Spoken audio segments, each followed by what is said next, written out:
You mentioned racial reconciliation. So your grandfather was well known for being a reconciler on issues of race. He ministered to Muhammad Ali, who was very outspoken on issues of race.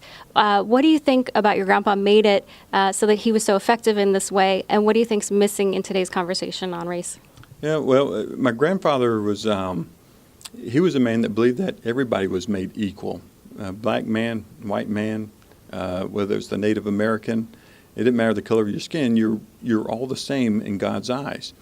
And especially in the South, when the South was segregated, my granddaddy would preach, and they had it segregated. It was during segregation. And my granddaddy said, no, I'm going to tear these ropes down. We're not going to have it. I'm preaching to one crowd, not two different crowds here. And a man came up and said, if you do that, they're going to carry you out in a pine box. He said, then I'm going to be carried out in a pine box. And he went down and tore him down. Now, needless to say, my grandfather didn't get killed that night. But a lot of people weren't happy. But my granddaddy believed in that everybody was created equal. Men, women, black, white, didn't matter. And so my granddaddy, he preached that. He lived it. He was good. I'm not sure, I don't want to say he was good friends with Muhammad Ali.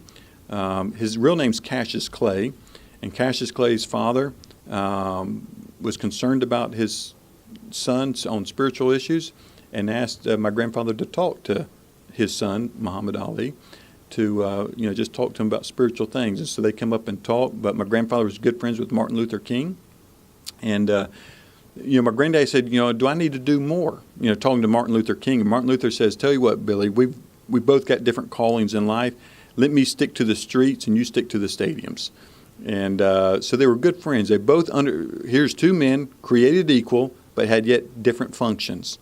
And he said, let you go into the stadiums and let people's hearts be changed, and I'll be on the streets, trying to do the political stuff and getting rights declared for for the African American people. And so both were equal, both were good friends, but both had different functions. And Martin Luther knew it. He said, Billy, you stay to the stadiums, let me stick to the streets.